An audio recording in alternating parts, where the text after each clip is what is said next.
Hello friends, अस्सलाम वालेकुम जी। कैसे आप लोग? खुश होंगे, हंसते होंगे, मुस्कुराते होंगे, हैप्पी होंगे, शादबाद होंगे, मजे में होंगे, एंजॉय कर रहे होंगे।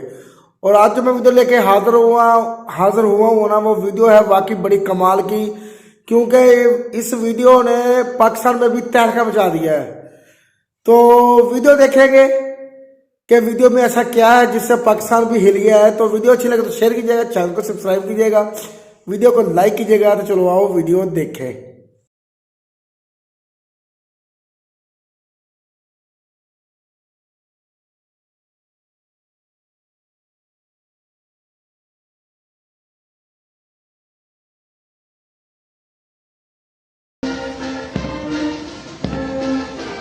बड़ा वार्म वेलकम किया गया। पूरी दुनिया देखकर हैरान और परेशान हो गई। ये बड़ी अफसोस की बात है कि हमारे सियासतदान को ये नौबत पे हम आ गए। सियासतदानों ने ये नौबत पे हमें लाया है। यूएई क्या मुस्लिम उम्मा नहीं है जो इंडिया में इन्वेस्टमेंट करने जा रहा है? सातवां बड़ा इन्वेस्टर है इंडिया का। ये अभी जो गुजरात समिट होने जा रहा है वाइब्रेंट गुजरात के नाम से, सूरत हाल डेफिनेटली इंतहाई पाकिस्तान फॉर सेल, यह हर पाकिस्तानी के लिए गाली की तरह है। तो आखिर यही तो वजूहात है कि जिनकी बुनियाद पे हम बनाना रिपब्लिक कहलाते हैं। भारत के साथ रिलेशनशिप के बगैर आप सरवाइव नहीं कर पाएंगे, आप तरक्की नहीं कर पाएंगे। लेकिन इस तरह की चीजों के साथ आपके रिलेशनशिप बेहतर नहीं होंगे। उनको सबसे बड़ा एतराज आप पे ये है कि आप स्टेट स्पॉन्सर टेररिज्म का है। उन्होंने जो है MBZ को जी इनवाइट कर लिया है और ये उनकी सॉफ्ट डिप्लोमेसी, सॉफ्ट पावर भी है। ऐसे तो नहीं कहते कि वो आजकल जो है दुनिया के सबसे मोस्ट इन्फ्लुएंस लीडर के तौर पर माने जा रहे हैं। कि इंडिया की पॉलिसीज एडहॉकिज्म के ऊपर नहीं चलती, वो कंसिस्टेंटली काम करते हैं। अब उनको फायदा नजर आ रहा है तो दूसरे मुल्क की जो स्टेट्स हैं वहां जाके इन्वेस्टमेंट कर रही हैं। आखिर इतना बड़ा वो पैकेज दे रहे हैं तो तब वो इन्वेस्टमेंट कर रहे हैं, क्योंकि उन्हें ये पता है, एश्योरेंस है, कंफर्मेशन है कि हमारी इन्वेस्टमेंट यहाँ डूबेगी नहीं। लेकिन अगर हम बात करें यूएई और पाकिस्तान के रिलेशनशिप की, तो ये बहुत ज्यादा कमजोर होते दिखाई दे रहे हैं। ना तो वो यहाँ पर आते हैं। नमस्ते दोस्तों, जय हिंद। हिंदुस्तान स्पेशल में आपका स्वागत है। दोस्तों, भारत और संयुक्त अरब अमीरात के बीच रिश्ते लगातार मजबूत होते चले जा रहे हैं। इसी बीच यूएई के राष्ट्रपति मोहम्मद बिन जायद अल नहायन मंगलवार को अहमदाबाद एयरपोर्ट पहुंचे। यहां पर प्राइम मिनिस्टर मोदी ने सारे प्रोटोकॉल तोड़ उनका भरपूर स्वागत किया। यूएई के राष्ट्रपति की एयरपोर्ट की तस्वीरें इंटरनेट पर खूब वायरल हो रही हैं। यूएई के राष्ट्रपति मोहम्मद बिन जायद अल नहायन वाइब्रेंट गुजरात ग्लोबल समिट में हिस्सा लेने के लिए आए हुए हैं। उन्होंने यहां से प्राइम मिनिस्टर मोदी के साथ एक रोड शो भी किया। यूएई के राष्ट्रपति के अहमदाबाद पहुंचने पर उनको तगड़ा गार्ड ऑफ ऑनर भी दिया गया। इससे पहले प्राइम मिनिस्टर मोदी ने 10वें वाइब्रेंट गुजरात वैश्विक शिखर सम्मेलन की पूर्व संध्या पर वाइब्रेंट गुजरात वैश्विक व्यापार प्रदर्शनी 2024 का उद्घाटन किया। प्रदर्शनी में कुल 20 देश शिरकत कर रहे हैं। इसकी शुरुआत वाइब्रेंट गुजरात शिखर सम्मेलन के ठीक पहले हुई है। अब पाकिस्तानी मीडिया यूएई के राष्ट्रपति का भारत में ऐसा भव्य स्वागत देख जला भुना बैठा है। तो चलिए दोस्तों, आज की वीडियो की तरफ चलते हैं। Thank so much. आज हम बात करेंगे MBZ, मोहम्मद जैद बिन अल नयान, जो कि यूएई के प्रेसिडेंट हैं। उनका गुजरात में प्राइम मिनिस्टर नरेंद्र मोदी के साथ रोड शो आ रहा है 9 जनवरी को। एज अ पाकिस्तानी हमारे लिए ये बहुत बड़ी बात है कि गुजरात स्टेट के अंदर जो है एक समिट, जो कि छोटा सा समिट है, उसके लिए उन्होंने जो है MBZ को जी इनवाइट कर लिया है और ये उनकी सॉफ्ट डिप्लोमेसी, सॉफ्ट पावर भी है। ऐसे तो नहीं कहते कि वो आजकल जो है दुनिया के सबसे मोस्ट इन्फ्लुएंस लीडर के तौर पर माने जा रहे हैं। लेकिन अगर हम बात करें यूएई और पाकिस्तान के रिलेशनशिप की, तो ये बहुत ज़्यादा कमज़ोर होते दिखाई दे रहे हैं। ना तो वो यहाँ पर आते हैं और ना ही पिछले 5 सालों में कोई बड़ी इन्वेस्टमेंट का पाकिस्तान के लिए ऐलान किया गया है। सबसे पहले ये जो दुनिया की जो सियासत है, ये दुनिया की जो इन्वेस्टमेंट है इंडिया की तरफ जा रही है, इसकी वजूहात क्या और हमें लोग बाइकआउट क्यों कर रहे हैं? मैं बाइकआउट इसीलिए कर रहे हैं, सबसे मेन पॉइंट जो नंबर 1 पे है वो क्यों हमने यानी कंट्रीज का क्या देना है, कर्जा देना है, जिसे बिल्कुल ऐसी है। हाँ। अमेरिका का देना है, दुबई का देना है, सऊदीया का देना है, जितनी भी कंट्रीज हैं हमने उनका क्या देना है, कर्जा देना है। आपने भी देना है, मैंने भी देना है, एवरी पर्सन ने, हर पाकिस्तान ने। जो छोटा सारा बच्चा पैदा भी हो रहा है, न्यू बॉर्न बेबी, उसने भी पे करना है। ठीक है, जितने भी प्रेसिडेंट हैं एवरी कंट्रीज के, वो इसलिए पाकिस्तान आने में डरते हैं। एक तो यहाँ पे क्या होते हैं, ब्लास्ट बहुत ज़्यादा, सिक्योरिटी नहीं है। हमारी जो पुलिस है, पंजाब पुलिस है, एवरीथिंग वट एवर एक्सेट्रा, कुछ भी है, वो क्या है, सिंसियर नहीं है। किसके साथ? पाकिस्तान के साथ सिंसियर नहीं है। अब ये जैसे आपके सामने दिसंबर में आके बिल्कुल सारे उठ जाते हैं पुलिस वाले, चलान हो रहे हैं। मैंने खुद पे किए हैं 2-2 हज़ार रुपये के चलान, 2100 रुपये के, और उससे पहले कितने 200-200 रुपये के चलान, 400-400 के। बस क्यों 12वें महीने में आके क्यों सारे उड़ जाते हैं, क्यों उड़ जाते हैं ना? जब एंड होता है बहुत ज्यादा बर्डन डाल जाते हैं, फाइन करते हैं आवाम के ऊपर, गरीब बंदों के ऊपर पे। अब जो मिडिल क्लास है वो तो चलो अफोर्ड कर लेगा, और जो हाई लेवल पे है वो भी कर लेगा इजीली। आप देखें कि एक टाइम था कि जब मुस्लिम कंट्रीज हिंदुस्तान के साथ ताल्लुकात नहीं रखती थी, ऐसे ही था, सब पाकिस्तान के साथ थे। आज सारा का सारा इस्लामिक दुनिया तो इंडिया के साथ खड़ा और पाकिस्तान तो अकेला है। हम इन चीज़ों को अपनी मीडिया पे क्यों डिस्कस नहीं करें कि आखिर हम क्यों इस दौड़ में पीछे रह रहे हैं? कोई ना हमें मिला रहा है अपने साथ, ना कोई पैसा हमारे मुल्क में ला रहा है, और ना ही कोई बाहर का जहाज हमारे मुल्क आ रहा है। क्यों?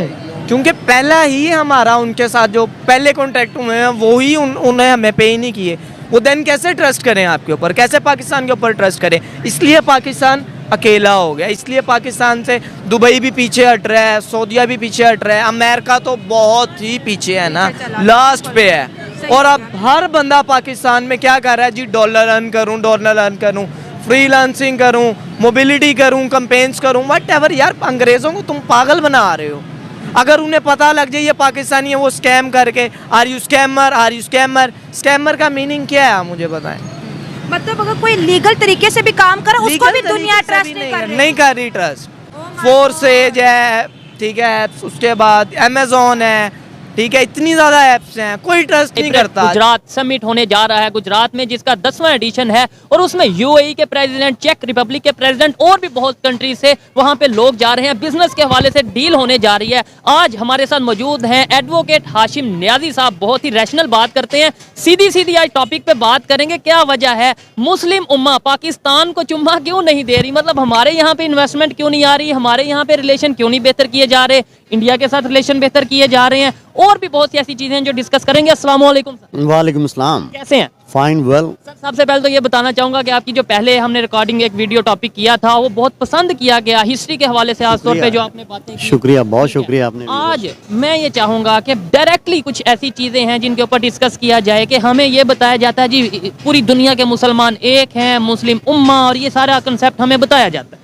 यूएई क्या मुस्लिम उम्मा नहीं है जो इंडिया में इन्वेस्टमेंट करने जा रहा है? 7वां बड़ा इन्वेस्टर है इंडिया का। ये अभी जो गुजरात समिट होने जा रहा है वाइब्रेंट गुजरात के नाम से, क्या कहना चाहेंगे? हमारे यहाँ पे ऐसे समिट क्यों नहीं होते? कि इंडिया की पॉलिसीज एडहॉकिज्म के ऊपर नहीं चलती, वो कंसिस्टेंटली काम करते हैं।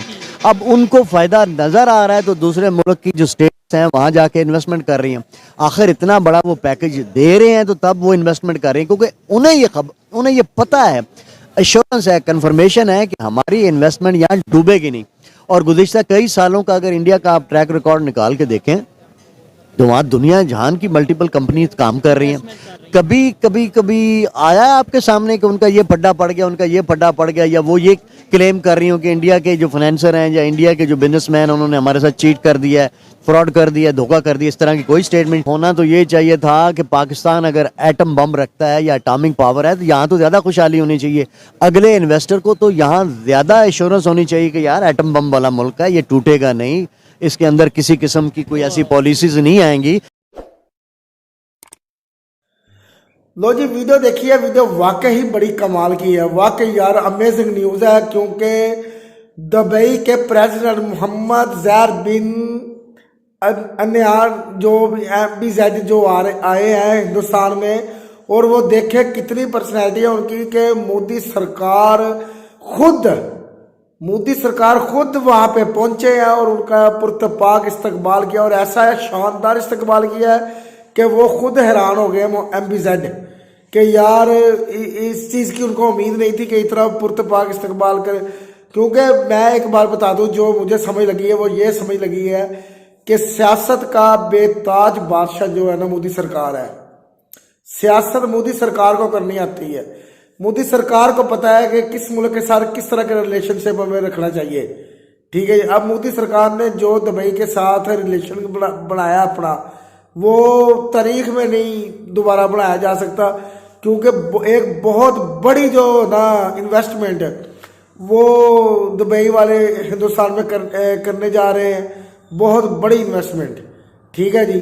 और ये देख लें आप कि वो कह रहे हैं कि पाकिस्तान को ना तो दुबई वाले बुलाते हैं, और हमारे तल्लकर वाकई सही बात है किसी मुल्क के साथ अच्छे नहीं है, ना ही कोई हमारे मुल्क में आना चाहता है, ना ही कोई हमको अपने मुल्क में बुलाना चाहता है। हमारे तल्लकर किसी मुल्क के साथ अच्छे नहीं है, क्योंकि दुबई का हमने कर्जा देना है, सऊदी अरेबिया का हमने कर्जा देना है वापस, ईरान का कर्जा हमने वापस देना है, अमेरिका का कर्जा हमने वापस देना है, IMF का। तो मैं ये कह रहा हूँ कि हमने जिस मुल्क के साथ भी हमारे रिलेशन है ना, हमने उनसे पैसे लिए हुए हैं। तो इस वजह से ना कुछ इस तरह की पॉलिसियाँ भी हमारी के वो हमसे दूर रहना अच्छा समझते हैं कि कहीं इनके क्लोज हो तो ये पैसे ना मांग ले हमसे। ठीक है जी। अब हमारी आवाम ही देख लो कि कितनी है ना गुस्से में वो बोल रही है कि किस तरह हमारे मुल्क में कोई आ सकता है। अब दुबई छोटा सा समिट हो रहा है गुजरात का, जिसमें MPZ आ रहे हैं, दुबई के प्रेसिडेंट आए हैं और उनका मोदी सरकार ने पुरतपाक इस्तकबाल किया है। मैं ये कह रहा हूँ अगर बहुत बड़ा अगर इवेंट होता कोई, तो फिर तो पूरी दुनिया के प्रेसिडेंट हिंदुस्तान में आने थे, क्योंकि पूरी दुनिया हिंदुस्तान में इन्वेस्टमेंट करना चाहती है, पूरी दुनिया हिंदुस्तान के साथ मेल जोल तल्लुकात अच्छे बनाना चाहती है। इसकी क्या वजह है? कि इसकी वजह है सिर्फ मोदी सरकार, क्योंकि मोदी सरकार की पॉलिसियाँ ही ऐसी हैं जिसकी वजह से ना हिंदुस्तान पूरी दुनिया के दिलों में अब बस गया है। हर मुल्क चाहता है कि हमारे हिंदुस्तान के साथ तल्लुकात अच्छे हों, हर मुल्क चाहता है हमारे हिंदुस्तान के साथ तल्लुकात बेहतर से बेहतर हों, हमारी इन्वेस्टमेंट हो, इंपोर्ट एक्सपोर्ट हो, क्योंकि हिंदुस्तान एक बहुत बड़ी मार्केट है। अब ये थोड़ी सी न्यूज़ नहीं है यार, अभी कुछ ही दिनों पहले इसी महीने में फर्स्ट दिनों में कि दुबई ने 950 लोगों को, पाकिस्तानी लोगों को बाहर निकाला है अपने मुल्क से। ठीक है, और दुबई वाले खुद हिंदुस्तान जा रहे हैं। ठीक, अभी सऊदी अरेबिया के भी प्रेसिडेंट आए थे। ठीक है जी, वो जब पाकिस्तान आए तो देखो कितनी इन्वेस्टमेंट की उन्होंने, और जब हिंदुस्तान गए तो उन्होंने पाकिस्तान से तकरीबन 3-4 गुना ज़्यादा इन्वेस्टमेंट की वहाँ पे। ठीक है जी, हर मुल्क आपको 0% पे आपको पैसे देना चाहता है कि आप ये काम करें, ये बनाएं, वो बनाएं। ठीक है, अब इससे बड़ी न्यूज़ क्या हो सकती है कि रशिया खुद कह रहा है कि हिंदुस्तान हमारे मुल्क में अपनी कंपनीज लेके आए, इन्वेस्टमेंट करे। ठीक है, और 10,000 हिंदुस्तानी लोगों को हमें दे जो हमारे मुल्क की तरक्की में अहम किरदार अदा करें। मैं ये सोच रहा हूँ कि जितने भी बड़े बड़े ओहदे हैं ना, जितने भी बड़े बड़े ओहदे हैं, हर वहाँ पे जो भी आप देख लें ना, जिसका भी आप देख लें उठा के, वो उस पर कोई हिंदुस्तानी है जो उनका बड़ा अफसर है। CEO जितने भी हैं वो सारे हिंदुस्तानी हैं, चाहे वो IMF का हो, चाहे वो कोई टेक्नोलॉजी का हो, चाहे वो नासा का हो, चाहे वो मैं कह रहा हूँ गूगल का हो, चाहे कोई भी चीज़ का हो, वो उनके CEO इंडियन ही है। वर्ल्ड बैंक का CEO देख ले, वो भी इंडियन ही है यार। तो और पाकिस्तानी कोई बड़े ओहदे पे कोई भी नहीं है। इसकी क्या वजह है? यह वजह आप खुद ही समझ सकते हैं सब कुछ, कि पाकिस्तान का जो कुछ ही सालों में पाकिस्तान का वकार बहुत नीचे गिर गया है। ठीक है जी, तो कोई भी मुल्क ना तो पाकिस्तान, मेरे दोस्त भी अब बाहर गए हुए हैं, मेरे रिलेटिव्स भी बाहर गए हुए हैं। ठीक है, वो कहते हैं कि जब उनको बताते हैं ना कि हम पाकिस्तानी हैं, तो वो कहते हैं साइड पे हो जाओ भाई, साइड पे हो जाओ। यार इस तरह की इज्जत है पाकिस्तानियों की, और हिंदुस्तानी की वहाँ पे कोई चेकिंग नहीं है और रिस्पेक्ट इतनी है, हर काम भी कर सकते हैं, अपने कारोबार कर रहे हैं वहाँ पे। वो इतनी आसानियाँ हैं हिंदुस्तान वालों के लिए। तो ये सिर्फ मोदी सरकार की वजह से। आप देखें कि दुबई में आप कोई चीज़ भी खरीदेंगे या खाए पिएंगे या किसी होटल में जाएंगे, आप हिंदुस्तानी करेंसी में कारोबार कर सकते हो, लेन देन हिंदुस्तानी करेंसी में कर सकते हो। मोदी सरकार की पॉलिसियाँ आप चेक करें कि मोदी सरकार ने आपके हिंदुस्तान को कहाँ से कहाँ पहुँचा दिया इन 10 सालों में। वाकई यार बेताज बादशाह है मोदी सरकार। उनको पता है कि कैसे कैसे किस मुल्क के साथ कैसे रिलेशन रखने हैं और कौन सा मुल्क है जिसको जिस लेवल पे रखना है, यह मोदी सरकार को पता है। वाकई बड़ी अमेजिंग न्यूज़ है, और इसी वजह से कोई भी मुल्क हिंदुस्तान से पंगा लेने के लिए कतराता है। जैसे आप देख लें कि कतर ने भी पंगा लिया था हिंदुस्तान के साथ, उसको भी मुंह की खानी पड़ी। ठीक है, अब ये जो है मालदीव, इनको भी मुंह की खानी पड़ी। हिंदुस्तान के साथ पंगा लेना बहुत मुश्किल है भाई। आज का हिंदुस्तान वो हिंदुस्तान नहीं है जो पहले 15-20 साल पहले का हिंदुस्तान था। अब तो देख लें, जो अंग्रेज लोग हैं, जो यूरोपियन लोग हैं, वो खुद हिंदुस्तान की गुलामी कर रहे हैं। वो खुद इनकी कंपनीज में जॉब कर रहे हैं। टाटा की बड़ी बड़ी कंपनियों में ये अंग्रेज लोग ही हैं जो नौकर बने हुए हैं उनके। बड़ी बात है यार, ये जो वाकई यार, ये अखीर हो गई यार, कमाल हो गया। मेरे पास अल्फाज नहीं है कि मैं क्या बोलूं क्या ना बोलूं। बाकी ये बड़ी सोचने वाली बात है पाकिस्तानियों के लिए भी। पाकिस्तान को भी अपने रिलेशन अच्छे रखने चाहिए दूसरे मुल्कों के साथ, ताकि वो हमारे मुल्क में आए, इन्वेस्ट करें। और वो सही बात कर रहे हैं कि हमारी तरक्की तब तक नहीं हो सकती जब तक हिंदुस्तान के साथ हमारे तल्लुकात अच्छे नहीं हो सकते। अगर हिंदुस्तान के साथ हमारे तल्लुकात अच्छे होंगे तो हम भी तरक्की भी करेंगे और मुल्क आगे भी जाएगा। ठीक है जी। अब आप देख लें, हर पाकिस्तानी ने पैसे देने हैं IMF के। अभी बच्चे ने पैदा नहीं होना पहले ही वो 2-2.5 लाख का मकरूज होगा। इस तरह की तो सूरत हाल बनी हुई है। हम शुरू से ही जो भी हुकूमत आई है वो कह रहे हैं कि बड़े नाजुक हालात हैं पाकिस्तान के। जो भी हुकूमत आई है वो यही कहती है कि बड़े नाजुक हालात हैं पाकिस्तान के। ये हालात कब ठीक होंगे ये हमें नहीं पता। हमारी तो दुआ है अल्लाह करे ये पाकिस्तान के हालात बेहतर हो, IMF से हम जान छुड़ा लें, हर मुल्क के हम पैसे वापस कर दें। ठीक है, और हमारा वकार भी बुलंद हो। इसके लिए हमें बहुत ज़्यादा मेहनत करने की ज़रूरत है और दूसरों के साथ रिलेशन अच्छे बनाने की ज़रूरत है। जैसे मोदी सरकार ने हर मुल्क के साथ अच्छे तल्लुकात बनाए हुए हैं। अब देख लें कि दुबई, ठीक है, ये भी मुस्लिम मुल्क है। सऊदी अरेबिया भी मुस्लिम मुल्क है। तुर्की भी मुस्लिम मुल्क है। ठीक है जी। मलेशिया भी मुस्लिम मुल्क है। इस तरह काफ़ी कंट्रीज है मुस्लिम मुमालिक की। तो मगर ये आप देखें कि सबसे ज़्यादा तल्लुकात उनके हिंदुस्तान के साथ है। हिंदुस्तान के साथ सबसे ज़्यादा तल्लुकात है उनके। पाकिस्तान की निस्बत हिंदुस्तान के साथ बहुत तल्लुकात गहरे हैं उनके। यह है आपकी पॉलिसियों की वजह से, आपके मुल्क की तरक्की की वजह से, आपकी इकॉनमी की वजह से। आपका लिटरेसी रेट चेक कर लें कि आपकी एजुकेशन कैसे। बड़ी बड़ी दुनिया जितने भी बड़े बड़े ब्रांड है वहाँ के सारे हिंदुस्तानी हैं। अमेजिंग, मज़ा आया वीडियो देख के। तो आपको वीडियो कैसी लगी है इसके बारे में ज़रूर बताइएगा। वीडियो अच्छी लगे तो शेयर कीजिएगा, चैनल को सब्सक्राइब कीजिएगा, वीडियो को लाइक कीजिएगा। तो मिलते हैं अगली वीडियो में। अपना ख्याल रखिएगा। अल्लाह हाफिज़।